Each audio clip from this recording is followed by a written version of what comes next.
Welcome to yet another exciting episode of Talk Uncensored with IVYDEE. As always, I am IVYDEE, your favorite host, and I will be going through this exciting program for you. Today is a very special episode as I have with me in the studio someone whom I refer to as a legend. He is legendary in every way possible, an interesting and intellectual person at large, and even more surprisingly, his generation founded what we all know today as Afrobeats. I am here in the studio with a revolutionary called SEUN KUTI. Hi. How are you doing today? I'm okay. Good to hear. Good to hear. You look good. I did try.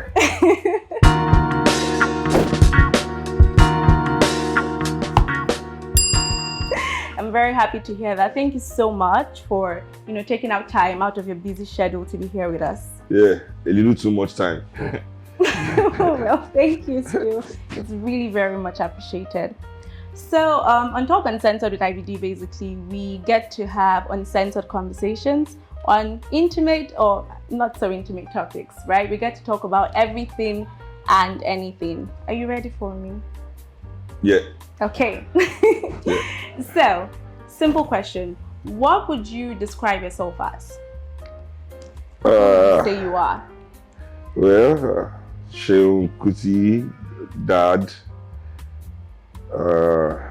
musician, husband, or maybe, dad, musician, husband. Probably in that order. Okay. And somewhere in all of that, there's a human being. Somewhere among all that. All right. So why is dad coming before husband? I think that's my major role right now in life. Okay. Yeah, absolutely understand. So we want to know you better. So firstly, I'd ask, what's your favorite color? I don't have any anymore. What Before I used to think I don't even like green, but now I wear so much. Look today, I'm wearing all green, in fact, right? like different shades. Like, You're repping and for a long Nigeria. time, when I used to think I had favorite colors, I didn't wear green because I didn't like green. I was like, green is just, I don't like green. But now, once upon a time, my favorite color used to be white. Oh, okay. Yeah. Like white like an angel and stuff like that. I used to like really tropical colors that you could wear on the beach. Oh yeah, yellow, red, blue, and stuff like that. Nice. So, what club do you support? Arsenal. I don't like that club. Well, sorry for you. I'm a Chelsea fan. Of course, I can't like Arsenal. I mean, why do I have to like Arsenal? You all are so proud. I don't like proud people. Okay. How do you feel supporting a club that's never bagged the trophy, the Champions League trophy? Well, in life, let me tell you, it's true. In life, there's always balancing. If Arsenal have won the Champions League, then we would never have gone unbeaten in the Premier League. You have to take your priorities and stick to it. You are the only club that has gone unbeaten in the league. But you know that in real life, Sha. Nobody else has done that. In real life. And nobody else will do it. Other people will win Champions League. But I can guarantee, I can stake my house that in our lifetime, no Premier League club will go unbeaten again. Okay. For a whole season. So you don't want us now to be a champion. People just like being. Well, we are champions now. 13 League. times Premier League champions, 14 times FA Cup champions. We are a big club in England. So what's happening? How many clubs does Chelsea have in England? Is it up to 10 now? I don't think it's up to 10. That was below the belt. My money they make small boy see old man finish. I don't blame Where old you. man will call small boy uncle. His money. You win. Actually, you win. Don't worry. So, as a person growing up, I would like to have an insight as to what your childhood was like. My childhood was very interesting. I grew up with my dad, so I grew up in that automatically that means I grew up in Calcutta Republic. And Calcutta was kind of a very exciting community. We had everything of our own, like internally. The commune rarely needed to go look outside for most things. We had most of the artisans we needed also. So I lived a very interesting childhood. I can't complain. I know, right? You turned out good. Used to go to Shrine. My dad watched the shows, go on tour with him as well. And you know, in the Republic also, there were like 300 people also living with us. Oh yeah. So there was always something happening. Yeah. Can't imagine. So, you know, when we go back to your childhood, you know, it's very known fact that you lost your dad pretty early, right, at age of 14. So how did that impact your thought process? How did that make you see life? Well, you know, the only thing, like, I wouldn't say that the death of my dad affected my outlook on life in any way. Okay. Well, you know, it conditioned me to death, though. Because my dad was the first person I know that died. I didn't know anybody before my dad that was close to that died. Yeah. You know, so that conditioned me, you know, was the real understanding of the reality of life and death, the finality of it all, you know, the irreversibility of it, you know. So yeah, I think that's what it taught me. You know, everything comes to an end. True, it does. It does. You took on responsibility very young, right? You took on leadership of your father's band around that time. Am I correct? How was it like for you? You were 14. Well, I didn't do it alone. Okay. You know, I mean, there were people there that were, and when people say took on leadership, I wasn't and even up to now, I'm not like the leader of Egypt 80. Okay. I own the business. Oh, okay. I'm not really like the leader of the band per se. So the band always has their own, always had a leader from amongst them. Oh, okay. You know, so in terms of my own contribution, I've always worked with the band. Since I was 8, I've been in the band. And when my father died, it wasn't as if they wrote it somewhere like, oh, she won't get the band. You know, it was just that nobody wanted to do it. So I just did it. I just kept playing with the band. You know, like to honor my dad, that this thing that mattered to him so much is still around. Yeah. You know. So it was more of, you know, trying to honor his legacy. Yeah, that was it. I mean, and also I felt the Egypt 80 band was also an African musical institution. You know? It wasn't just a band. This is the Egypt 80, the most recorded band in the world. I know, right? Not just in Africa. You know, so I mean, it was somebody had to. It was not an easy job, but somebody had to do it just for posterity's sake. You know, and I hope that somebody is also available when I'm done to still keep it going. Yeah, I hope so too. We're going to. I mean, we need to have IVYDEE around. So, yes. So, you mentioned something about Egypt 80 being an African music institution. So, anyone who knows your name, who knows you, knows that you have a deep-seated love for Africa. And many refer to you as an activist.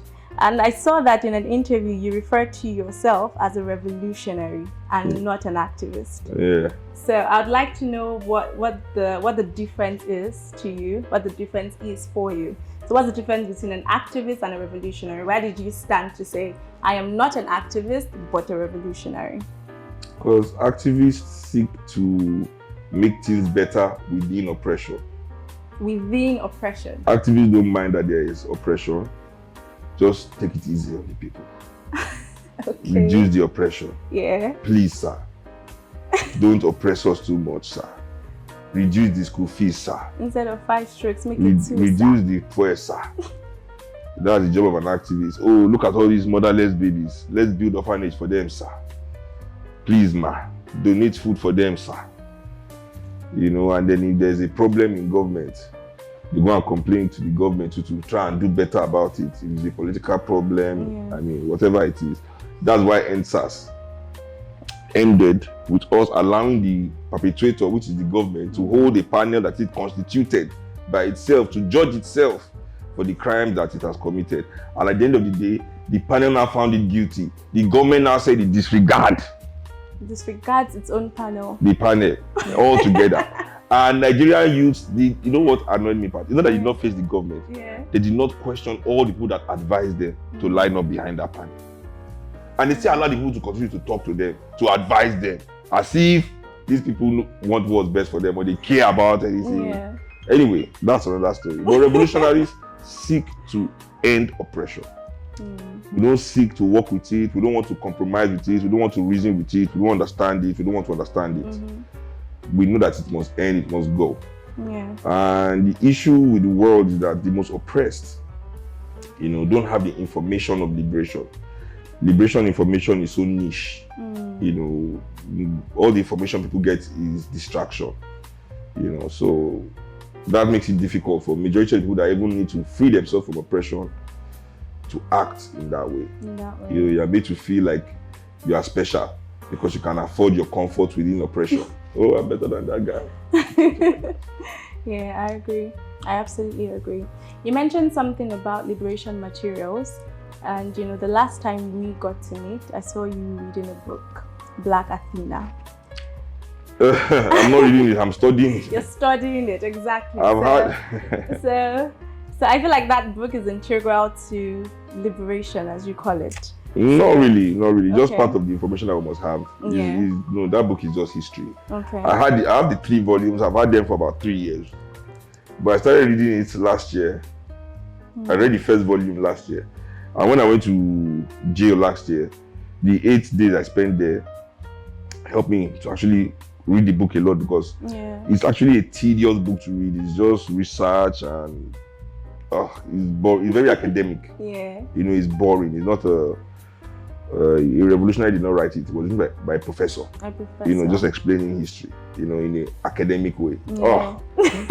So tedious. So yeah, I just study it. I read it from time to time. I have a book I'm reading proper. Okay. But that book I just read it in the mornings, like 1 chapter today, 10 pages tomorrow, and when I finish it. Yeah. It's not like I'm trying. But most people in Africa need to have some sort of affinity for seeking information that concerns their existence. Yeah. One of the things our educational system has really accomplished is to create Nigerians that don't care about Nigeria. It is the genius of the educational system, that you are trained literally to leave school and just care about how much you earn as a salary. Yeah. And not about the things that really matter. Yeah, I think. So you mentioned something about the book you're reading now actively. What's the name? Oh, it's written by a very good big brother of mine. He sent me the book. It's called A Slave Ship Called Jesus. It's written by a Nigerian man called Dele Ogun. I don't read a lot of Nigerian authors because Nigerian authors don't know what they are writing. If the women are writing is to insult the men. If the men are writing is to be some sort of life coach. Yeah. I don't understand whether you don't understand the reality that they're living under. No authors in Nigeria are writing anything really about our history, our situation. And whatever they're going to write, they'll write the history of one politician and lie inside the book to make the politician look as if nobody is writing honestly in Nigeria. Or maybe they are and I just don't see their books. Yeah, because even like my music, they're probably there. In fact, let me say that I'm sure that many of the authors that are writing what needs to be written about this country, you don't get to hear about them. Because I am a victim of that. Because my music is about what this country needs. And automatically, it's not what anybody needs. So maybe the authors are there, and just like I'm impossible to find, probably they're impossible to find too. I don't think you're impossible to find though. Musically, very. You think? Yeah, yes, of course. Okay, so actually, I went on AudioMac. Nigerians want to dance away their sorrow, which means they want to go to club one night, come out in the morning and their country is just fixed. That's the goal here. That's our Dilulu. We're going to just dance away our sorrow. Just go to the club, just come out in the morning. Nigeria is... It's perfect. Listen. Magical. So you say your music stands for African liberation? Yeah, and the restoration of African dignity. Restoration of African dignity. I like the sound of that. Yeah. So the kind of books you read though, are they written by African authors? Yeah, most of it are written by African people, but all over the world. Yeah. Majority of our great scholars are from North America, but there's a reason for that, because our North American cousins are the African people that are in the belly of the beast. You know, they are really behind enemy lines. They see the beast, really. They see, you know, those things that we take for granted here. That we sit down in Nigeria and think running to America is some kind of freedom. And then the Nigerians there that are experiencing are too ashamed to come and tell their brothers, say that, oh boy, these white people are wicked. You know, so they just act like they like it. They don't want us to know their stuff. So when I go to America, you know, like, listen, you talk to like African Americans, I'm not joking. I'm not joking. Our people, when they go to that place, like when they're in the office, I was speaking to my mentor's wife. She's also my shrink. She's my psychologist. I've been a psychologist. My shrink. I was speaking to her last week. So she has a Nigerian that works in her, she's a professor. So she has a Nigerian that is her assistant. I know they have a dean that is a white guy. And she was telling me last week, they did a party for the dean or something, or was it no, she was graduating. And the Nigerian woman was kissing her so much that she was literally saying to the white man that, oh, I wish I was born in your family. When she said that, she was like, what kind of human being is this? Are you serious? I mean, I was like, listen, these are my people. That was like, these are my people. It's like almost typical. I'm like, you are like, you wish you were born into the man's family. What? So what is wrong with your own? I mean, if your father had that, what would he even think of himself as a man? You know, the way we kiss ass is too much. It's too much. I agree. Anyway, so it is just the situation as Nigerian people. Maybe we choose to not see, or we don't want to care. But the truth is, we can forget the problem. But as I always say, the problem cannot forget us. It will never. It doesn't forget us, never. Actually. Yeah. It will never. That's all it's here for. Until you solve it, it won't leave you. So, you mentioned something about spending 8 days in jail. Yeah. Yes, and you know, we all, you know, saw the whole thing. It was on media, Instagram, Twitter, everywhere, basically. What was that experience like for you? Going to jail? Yes. Well, I mean, there's no light in jail, there's no light in town, there's no water in jail, there's no water in town. The only difference is that it's smaller than my room. Okay. They are lying inside there, people are lying outside, you know, criminals inside, criminals outside. I was right at home. I mean, you know, people that are afraid of going to jail here in Nigeria, I think it's also some kind of delusion we have in our mind. You know, thinking that this our existence is not some kind of confinement. You know, we think we're free. But we know we are not. We just like to. That's why everybody is going to get drunk every night and act like they like it. You know, you're escaping something. You want to be out of your mind. And that's how African people have to exist. The system is in such a way that we must exist out of our minds. We must all act crazy. I'm not doing on your Instagram now. Look at all the African celebrities. If they're not jumping up like monkeys, they are shouting, or they're doing one dance, or we must just be constantly too happy or constantly too angry. We must just be out of our minds, because the moment African people go into their minds is the day Africa becomes free. So there's nothing more important for the system than to make sure that everybody is out of their minds. Crazy. You know? Delusional. To some certain extent. You know. So I mean, how can anybody live in Nigeria and think that you're better than somebody because he's in jail or in prison somewhere? You know. Because the truth is, there's no experience that's happening inside any jail in this country that's not happening outside. I mean. So what kind of people did you meet there though? Nigerians. Did you interact? Of course, senior marshal. I had to interact. I was collecting people's money. But in ourselves, we didn't used to steal the money. People that didn't have money would eat. Because you know, there are people in the cell that didn't have people, nobody comes to greet them.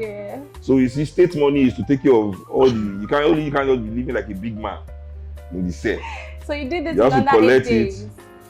You have to know that my family, we have reputation already. So, we held ground in this place. Of course. So when I go there, there's welcome. I'm hearing you. Ogami, Egmo. There's no there's no shame to it. Mm-hmm. There's no shame to go into jail in a corrupt country. Not at all. You know.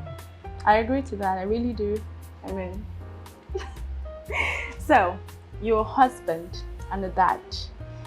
I think that when we reach certain, phases in our life, we get to learn new things, right? So as a husband, being a husband, what has it taught you? And being a dad as well, what has that taught you too? Well, husband is not a natural title. Being a husband has not taught me anything. Okay. Myself, I've always been saying, husband is just something you have to be. Yeah, it's a construct. Husband, wife, all this is construct. There's nothing natural to it. Okay. You can't naturally be. You are not naturally anybody's husband or anybody's wife. It's something that you become. So you think it's man-made? Yes. Now there are many things that are constructs. You understand? Mm-hmm. Like the idea of son and daughter. The son and daughter idea is a construct. Mm-hmm. There's no such thing as a son or a daughter. A child is a child. And it's a European construct. That's why you find in many indigenous African languages, there's no word to say I had a son. You can't say I have just had a son in Yoruba, for example. I've just had a daughter. You've just had a child. You can now describe a child. Say ọkùnrin ni o, obìnrin ni o, or abo ni o, akọ ni o, a male or a female. But you cannot say I have that word son. Because with son comes, Europeans have to do that because the male must dominate the female in their own worldview. Okay. The mind is always above the emotion. The mind must be above emotion. The man is the rational thinker, the woman is the emotional being. That is the psyche of European culture. So they can't just accept their children as children. So there's the son and there's the daughter, and then all these constructs continues to divide and so even up to the husband and the wife, this is also a global construct. There's nothing, that's why nobody knows what to do perfectly. Monogamy doesn't work. Polygamy doesn't work. Anyone one works. Human relationship is a vast sea of what would I put it? A vast sea of confusion. Just make the best you can with the one you have. Yeah. So as you said. But being a dad, is more important. That has changed in many ways. Being a dad has created for me, how would I put it?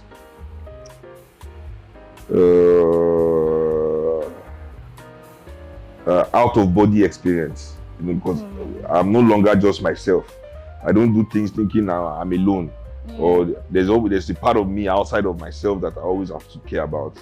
And that has also taught me another concept of love, sharing, understanding, and things like that. So So you can say that being a dad has generally made you a better person.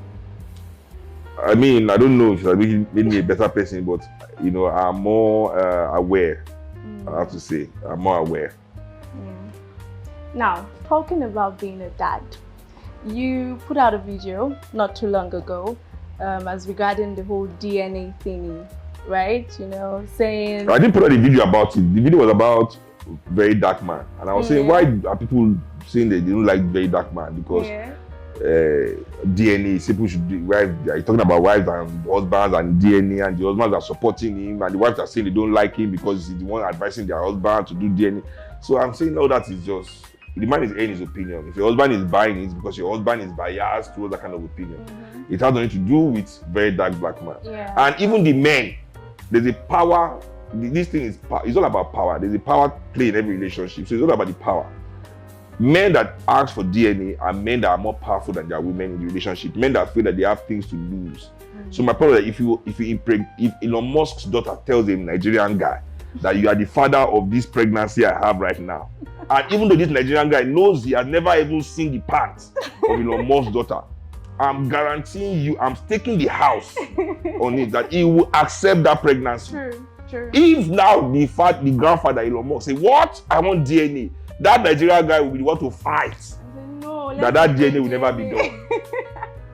Are you saying this? Your pregnancy is my own. The girl say yes. Yeah, right with that. The girl right and say, "Oh ha." And let's even come locally. Dangote's child, Otedola's child, Tinubu's child, any billionaire Nigeria's child. Tell you that you are the father. Oh, you are the father. You won't complain. So it's the trust relationship. It's capitalist love, as I call it. It's all the things that come up in capitalism. Yeah, because the only capitalists have to create an expression of love so that people forget that love is unconditional. Love doesn't have all these strings attached. Because the capitalist concept of value is ownership.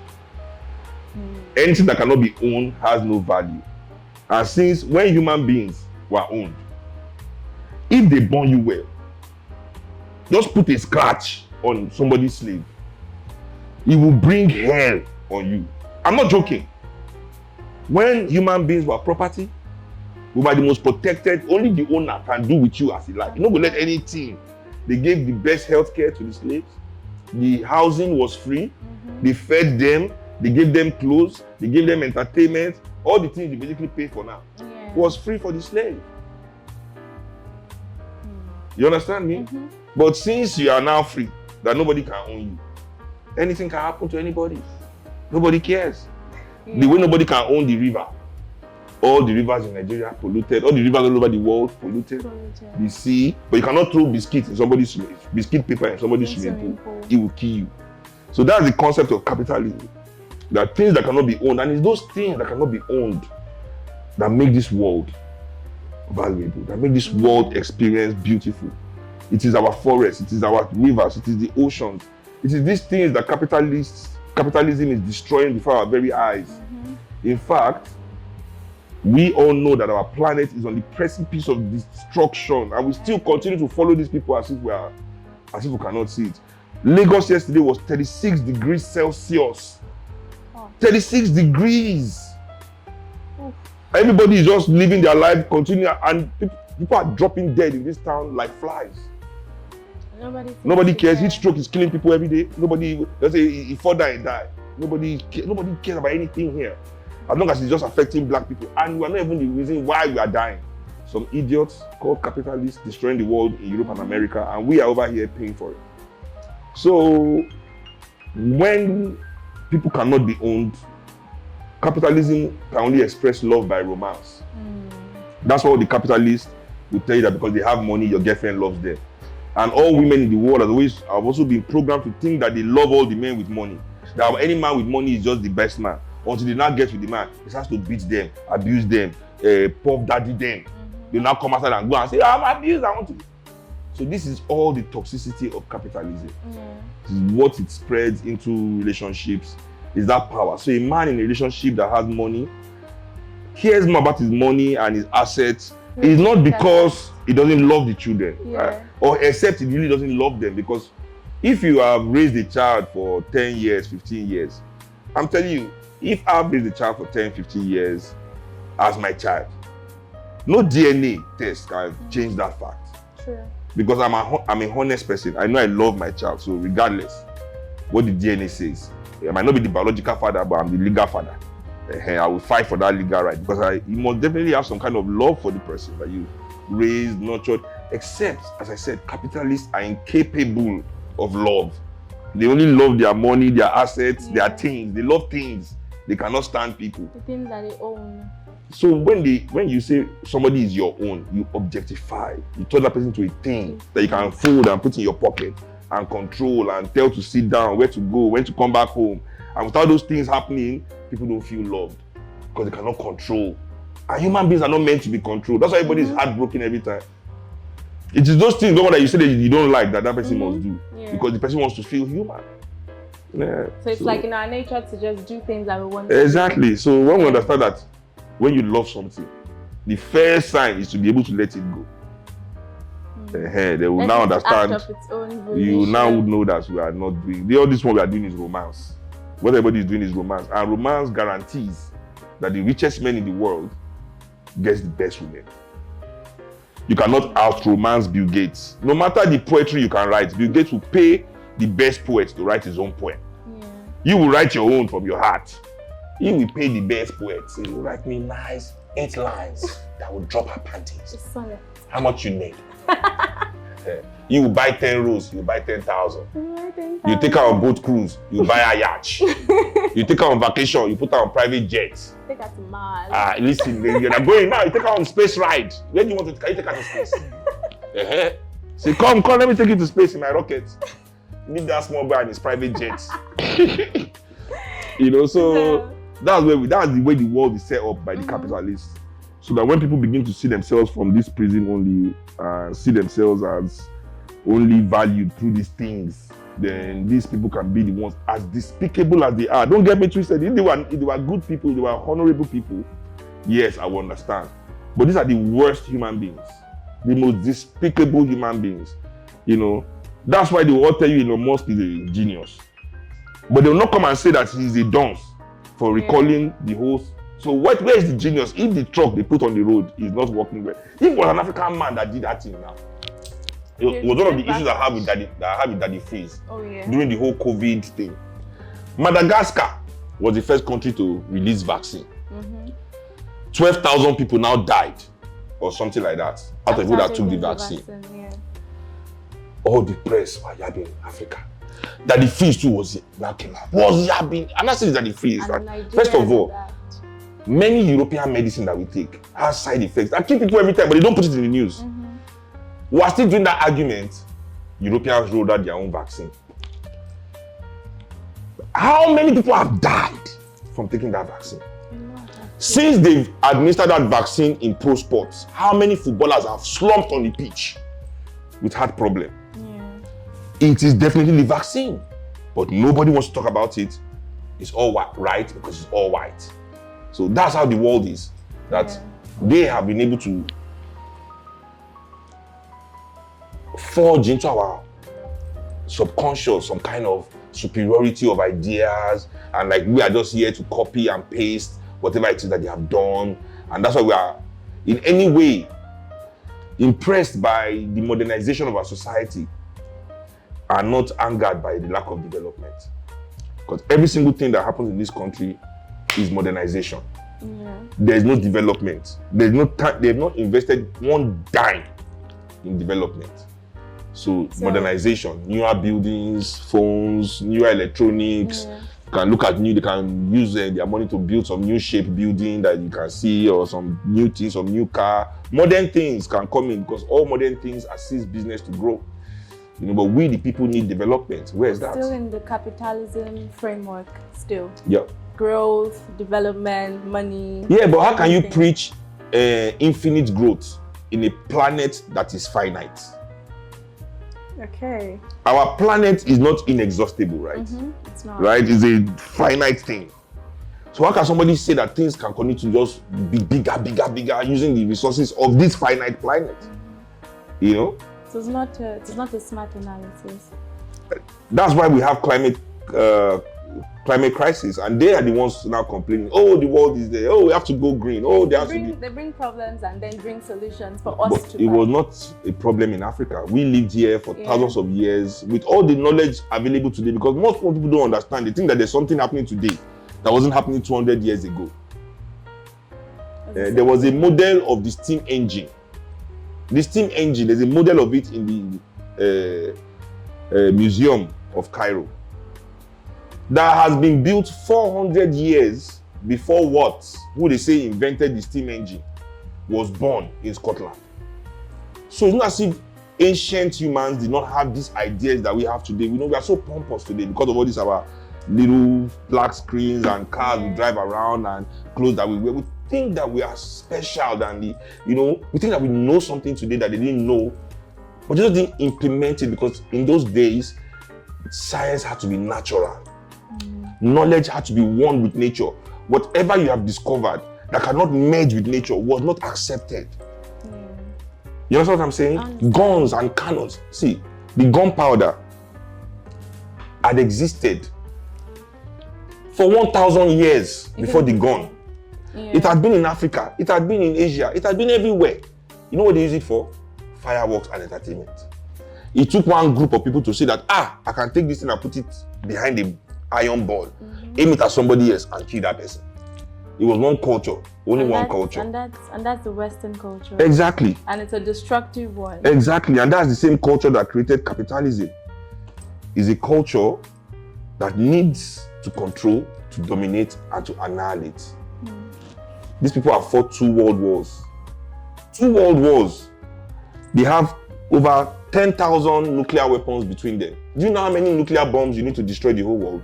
How many? 200. And they have 10,000. Why do they have 10,000? More than 10,000. You said something. The more Nigerians and Africans follow these people, I'm sorry, the good thing that we know that will pay for their error. And that's why they are happy that we are following them. Yes, it's true. Because they never seem to lose. We lose more. It's true. And we don't follow the evidence right in front of our eyes. Look at what they've done to the natives of South America. Look at what they've done to the natives of North America. Look at what they've done to the natives of Australia. That's how you know the power of your ancestors. That you are still here is a great victory. True. Where are the indigenous Americans? They are less than 2% of the population of their own continent. Yeah. The Aboriginals of Australia, less than 5% of their own continent. And yet we're here. And we are still here. I'm still blind. And you think your ancestors didn't know something. And now today they brainwash you, now be saying, anyway, that's... They've whitewashed us. It's quite unfortunate. So, I mean, talking about all of this revolutionism and everything in total, what do you think Africa needs to do to grow? What do you think we need to do to break this yoke of, this whitewashing thingy going on? What do you think we need to do? Well, the first step is that Nigerians or Africans as a whole, Nigerians, all of us as African people everywhere in the world, is our duty to take Africa seriously. That's it. So that's just it. That's it. You think we don't take our continent serious enough? Yeah. We don't. We look. Our continent is the least of our problems. I mean, Nigeria. It is not also our fault. It is that a man is that somebody is a snake is trying to bite you. A lion is trying to eat you, and we're all trying to think, oh, where should I run to, lion or snake? We are all in this. But the truth is that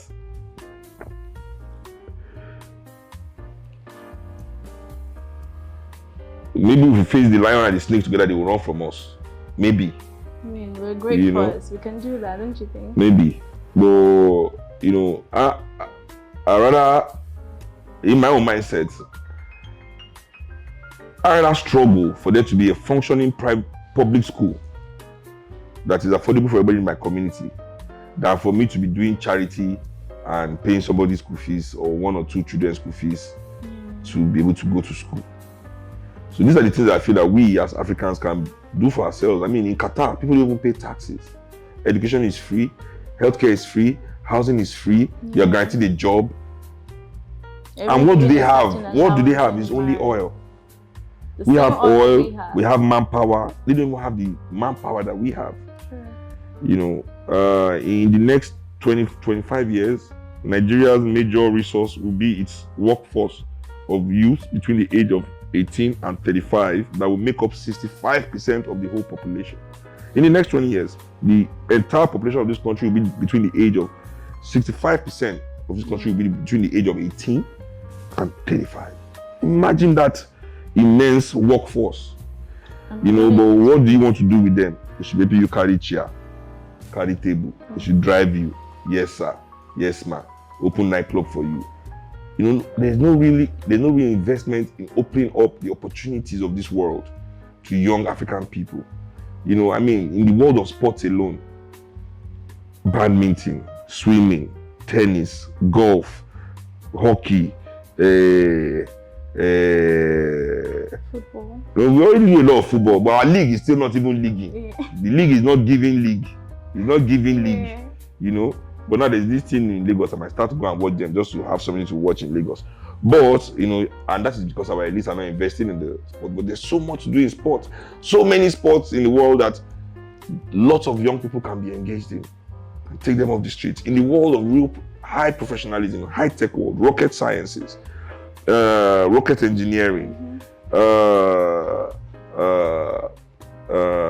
coding, software, this real advanced robotics, this real advanced tech, no investment there. So you might be a talented nuclear physicist, for example, in Nigeria, and there's no, you might as well become an area boy tomorrow. Where's the investment in your talent? Your talent is in like 6 girls yash as BBL. Because that is what the elites are doing with our money, buying stupid things for their kids, stashing money that they did not work for. In circles and stuff. You know, that they've siphoned from the Nigerian economy, and they've convinced many Nigerian people to actually believe that money is their money. You know. How can you tell a man how to spend his money? Are you crazy? It's not his money in the first place. What did he invent? What did he build? What did he do to get it? Every money that every big man has in Nigeria is from a Nigerian license. True. So that means it's in the name of Nigerian people. Your obligation is to invest that money back in Nigeria. Must. It's not like a decision. If Nigeria was working, when you don't do that, this is sabotage. The government should go after them for that. So you're talking about investing the money back into Nigeria? Yeah, no, I'm talking about investing. Okay. Putting the money. Investing means you want to put little and gain a lot. The investing cannot develop anywhere. No country has ever been developed by investment. Okay. Develop. That's the word we use. Okay, so we should develop. We should use the money to develop, not invest the money. They have no say to say they want to invest. Because, I mean, they shouldn't be. We don't even care. What are they investing? You want to invest, go and bring money to invest. You can't invest my money in me. Sure. They should develop Nigeria, because the whole neoliberalism policy that many people don't understand is that when Obasanjo became president, we were country well. The whole premise was that they're going to sell off everything Nigeria owns to these rich people, liberalize the banks for all this, Elumelu and the rest of them. Yeah. Their agreement was that these people, because the government has no business in business. So government shouldn't do these things. Government shouldn't deal with the oil. Government shouldn't deal with the bank. Government shouldn't deal with the education. Government shouldn't deal with anything that is businessy. Leave it alone. You know, privatize everything. Don't deal with the electricity. Let these businessmen with high acumen and great insight and genius level IQ, let them handle all these things, and they will make all this money from it. And these monies coming into the country will be used to develop. But this is a fact. The country. This isn't what's happening in real life. But is this what is going on? No. And because everybody is friends with everybody, they are allowed to keep this wealth as if it is their own. I agree. So, I mean, if we as African people think that it is our duty to start to praise and jump after these kind of people instead of demanding that because we are so tiny, we don't understand our numbers in this country. You know, all these people living in Lekki here, we think we are something. You know, we are not up to 5 billion. In this whole Nigeria, everybody living well is not up to 5 million. And we're in a country of 200 million people. People with flat like this, they are not up to 5 million. So all of us should just better know. So we'll not think no, because those people, hand not fit touch those people, they go run. Like in NSAS that week, when the people took over NSAS, all the who they ran, they entered their boat, private jet, everybody base. In less than 24 hours, Nigeria had no big man. Everybody ran away. Now we go remain, we hand go touch. Hand go touch, who hand go touch. You know, you try to complain. I'm not the thief. Okay, what you can they do? I'm a banker. So they don't need to launder money from your own bank. That's what the offense asks you. When our children were dying, did you strike? When our children couldn't go to school, they couldn't eat. Did you ever strike? Did you ever think that our problem was your problem? You are just helping the oppressor. Okay.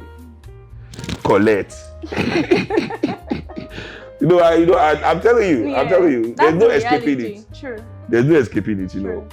As long as we as the professionals of Nigeria keep on aligning and using our talents for the benefit of the oppressor, we have no claim of solidarity with the people. You know, then when the mob comes, the mob comes. And there's nothing we can do about it. Nothing at all. Because we don't have solidarity with them. So, I was about to ask a question. When you talked about, developing Nigeria with its resources, there was something that happened not too long ago with the Dangote refinery, right? Dangote refinery opened up. A lot of persons expected that, 98% of the workforce would be Nigerians. And all of a sudden, we're surprised and we're seeing that. Dangote doesn't employ Nigerians. Yeah, so I've heard. I've never employed a large Nigerian work. As I said, Nigerians don't love anything except money. Yeah. Because that's what they love. You know, because I don't know. I don't know what to say. I don't know what to say. Okay. I don't know what to say about that because, you know, I've shouted myself hoarse because of that man in this country. And every week there's a new song talking about how they want to be the next Dangote. You know, a man that is selling Nigerians the most expensive cement in the world. In fact, I tell people this, Dangote cement prices is the reason federal government of Nigeria cannot embark on mass housing projects. They cannot afford it. It is probably one of the biggest reasons you are still in your father's house at the age of 30. But we are praying that we want more and more of these kind of people in our society so that we can create people that are creating more and more homelessness in our society. This man is growing food in our land that people cannot afford. What kind of person is growing food in his own land that some people in his own country cannot afford? And do you know why they grow food and they sell it at such prices that people cannot afford? Because if they sell food at the prices that people can afford, we'll now realize that there's not enough food. Okay, so you think... So they rather have people die from hunger and from malnourishment and diseases that come with malnourishment, like rickets, kwashiorkor, all these things that come with not eating well, and kidney diseases and liver disease and heart defects, all these diseases you get from not eating well, so that they can blame you for being sick, than saying, oh, we are not growing enough food to feed ourselves in this country. What are you using all the land to do? You now find out that 70% of Nigerian arable land is being used to grow cash crops. Cocoa, the money thing, rubber, palm oil, coffee, cotton. Stupid things that nobody can eat. Just because white industry needs it for manufacture. It's very sad. So, when we ask ourselves, the kind of person, in cement, I agree. Not everybody must build house and be or live in house, but everybody must chop. Who is growing food in this land of our country that African people, your own brothers and sisters, cannot afford it? What kind of person does that? Knowing fully well that when they bring imported rice into Nigeria, that is grown outside of Nigeria, grown in France, grown in Italy, grown in Spain, it enters Nigerian market cheaper than rice grown in Nigeria. How come when the workers in that place earn more money than the workers here? It costs more to transport that thing to our market. They pay duty, they pay tax, they pay whatever. And yet it's cheaper than the one your heroes are selling to you. But just wait, next week one song will come out telling you how they want to be the next person to be like that, and everybody will praise that kind of thinking. That's how I know that, you know, really Nigerians don't know anything except money. We don't think past it. We don't look past it. We don't reason past it. There's nothing. Once money land, everything stop. Nothing, brain no dey work, heart no dey, I think nothing work. I think brain stop, heart, everything stops. Money is around. Money is around. It's not even, I think it's because other countries are capitalists too. You know, there's this madness here about money. You know, I don't understand it. Like, your dignity, your honor, your love, your soul, your humanity, everything is beneath money. It's bad. I don't get it. So, we're going back to your music. Okay. Yes. So, as an artist, if there was anybody you could collaborate with, dead or alive, who would that be? My dad. It would have been good. He said dead or alive. Yeah. That would have been amazing. But I worked with him a lot. I used to open his shows, but we never did the song together. That would have been cool. I know, right? To do. But yeah. So, let's talk about your mom. My mom. My mom died when I was 24. 10 years after your dad died. Yeah.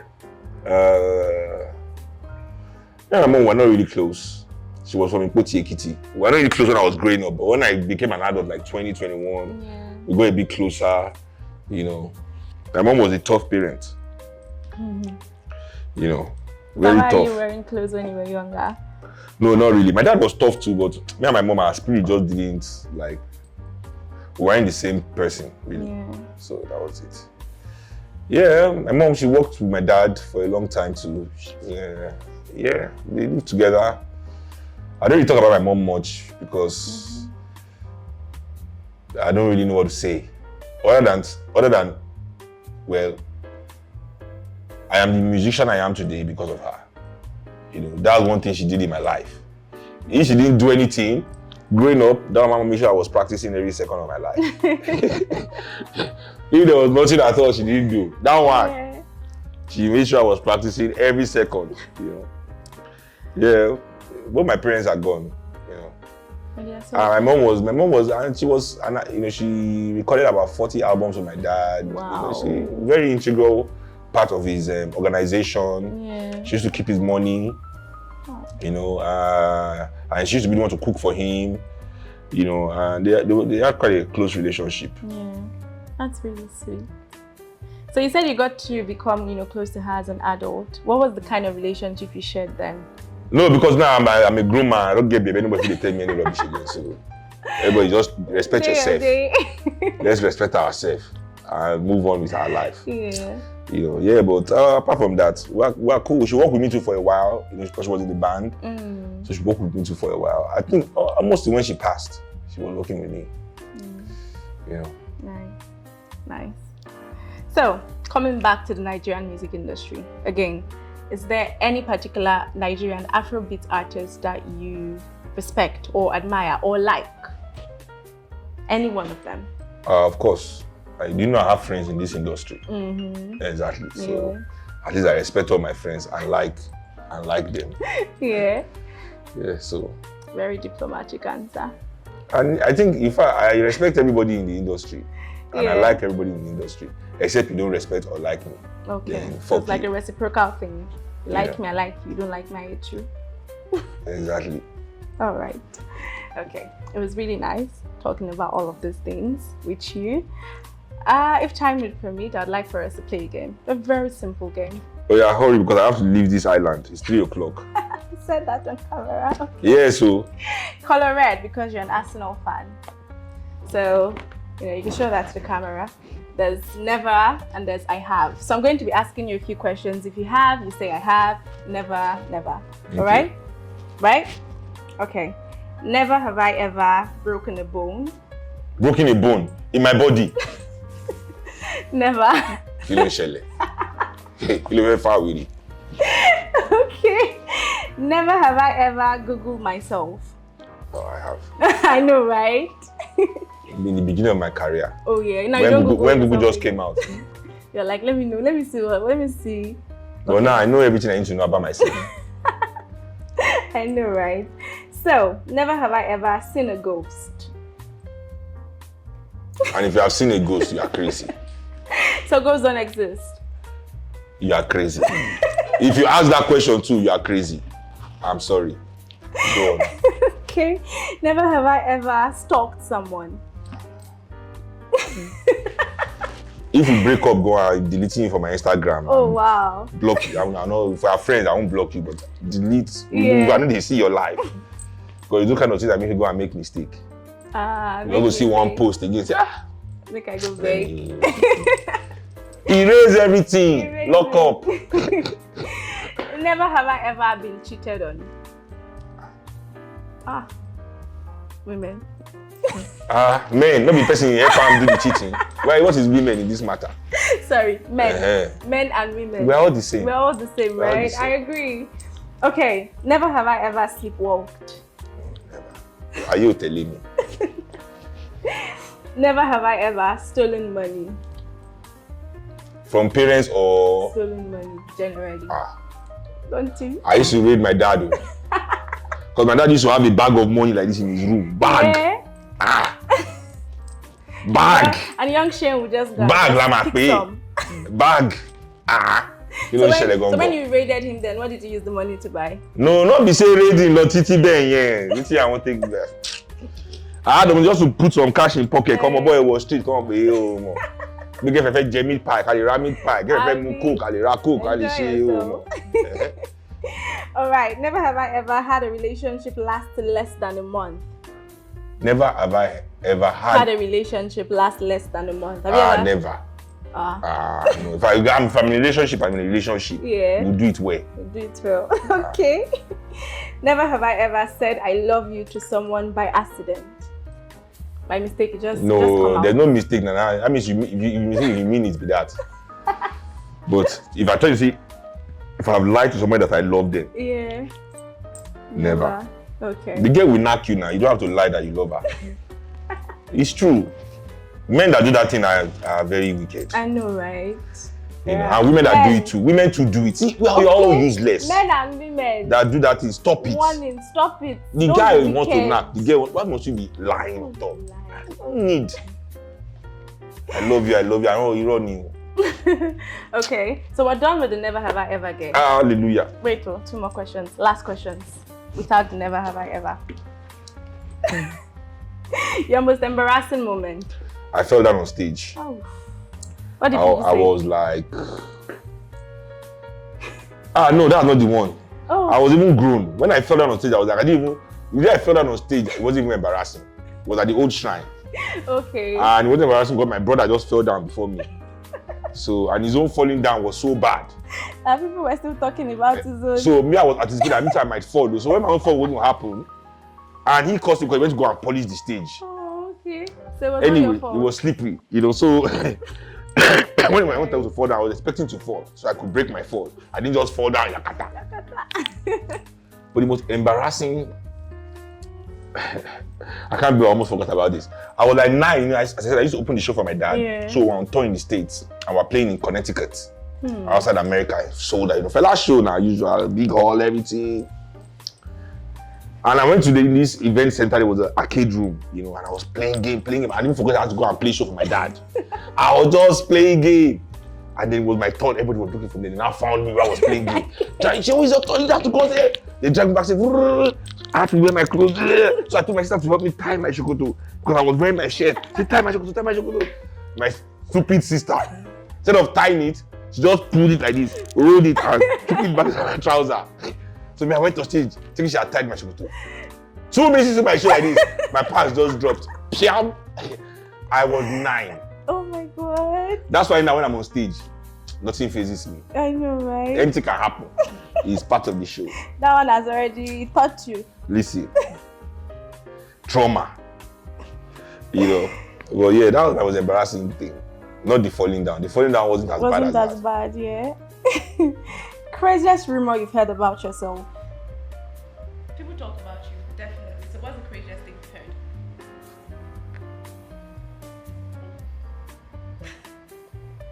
Like it's going to be crazy. I don't know what I've heard that is crazy. People say a lot of crazy things. Yeah. They say a lot of crazy things. So there's none that's, stuck out. Nothing really shocking. I miss I've not did this one now. Or you just keep on shocking the people who would. No, but I don't know I think all the rumors are kind of equally stupid.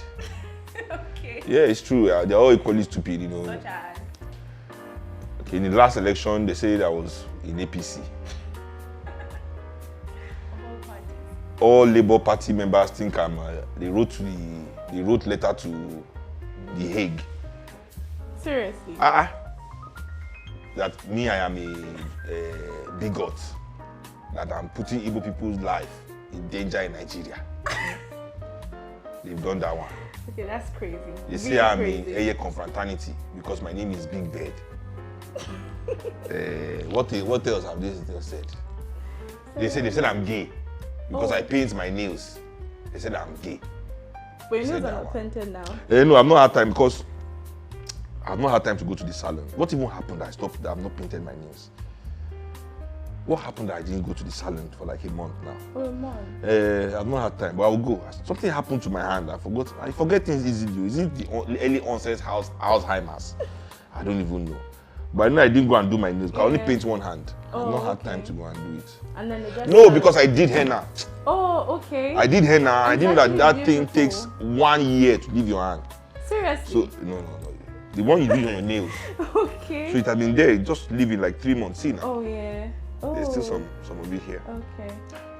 So I put henna on my hand. And that's why I've not done my nails. I just remembered. Okay. So it's just clear. Now that it's gone, I'll go and do some nice designs again. I know, right? So the rumors can begin once more. No, I don't think they ever stopped. So it's a continual thing. People need to see. Rumors are what they are. Rumors. I'm happy that the rumor about me keeps changing.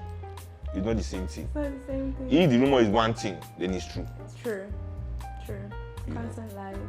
If the rumor about you, the street is saying the same thing about you, like Cat Williams said, that Michael Jackson is definitely into little boys. Because nobody says the same thing about you in the streets for 25 years. You'd have shut that shit down. Do you think that was true though? The Michael Jackson thing? Me, I'm on Cat Williams' side on that one. Okay. It's definitely true.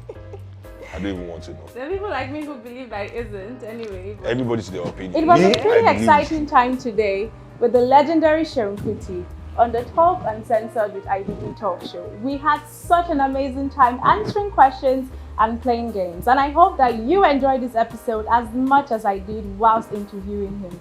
Do not forget that we are Talk Uncensored with IVYDEE on every platform. Make sure to follow, share, subscribe, like, and of course, drop your opinions, as your opinions are what makes this show better. If there's any guest you would like to see, make sure to let us know in the comment section as well. I remain your favorite host, IVYDEE. Don't forget to stay tuned.